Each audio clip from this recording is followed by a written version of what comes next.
Okay, so today, y'all, we're gonna do creamy Reuben soup.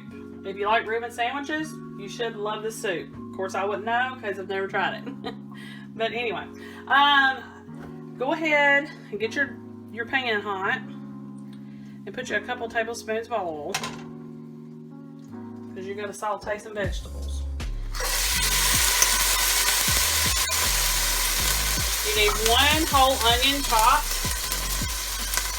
and 4 carrots chopped. And you need to saute those until they are soft. And then as soon as they're ready, I'll come back and we'll talk more about this soup.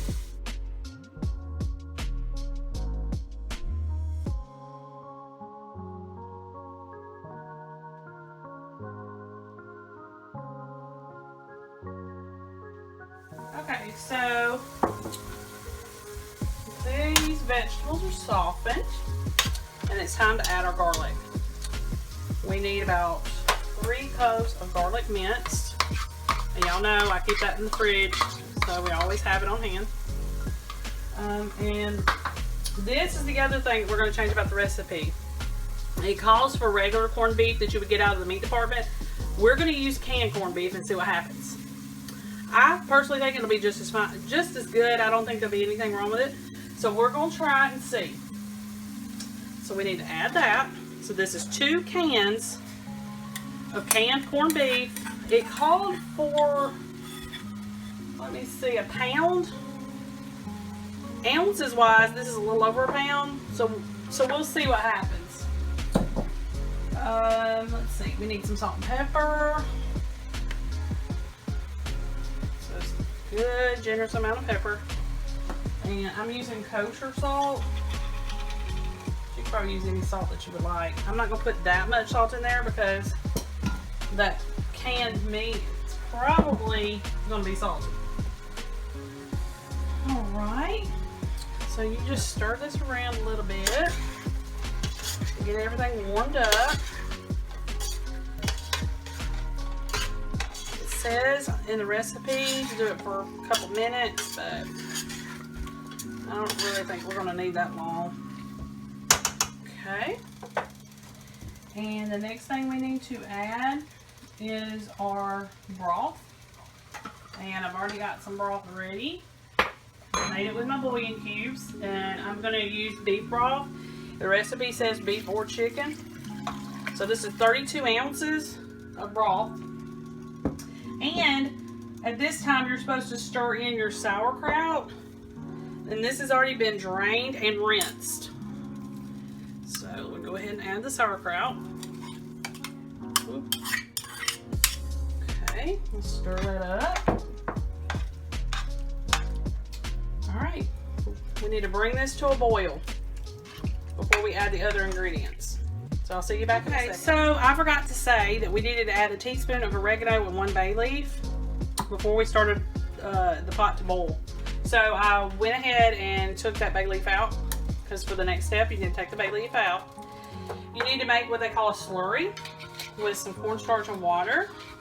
Let's see, I think it was 1/3 of a cup of cold water and 1/4 cup of cornstarch, and you're going to go ahead and add it and put it in the soup. And it's going to try to thicken it up a little bit because the soup is kind of thin looking here, looking kind of wimpy.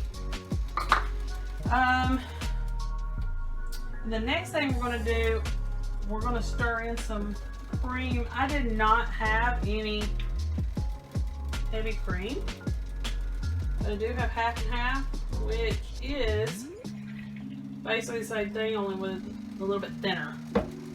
I think it'll be fine, so we're going to put in a cup of that.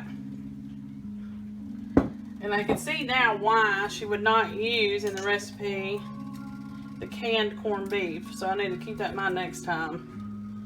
Either that or just put it in at the end, because it is definitely falling apart.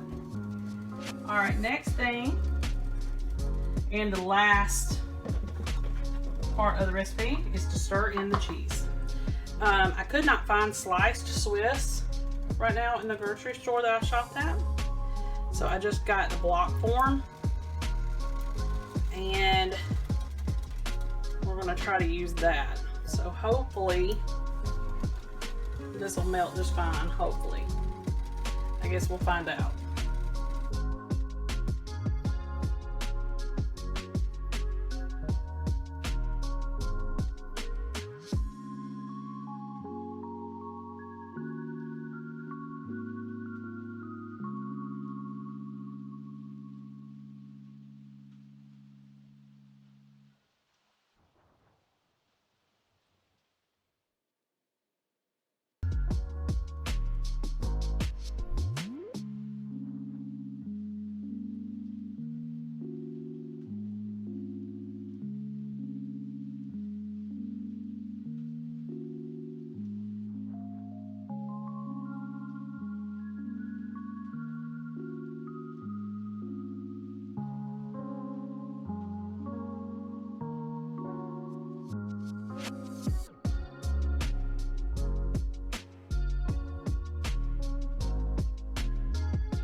Okay, so here's your finished soup.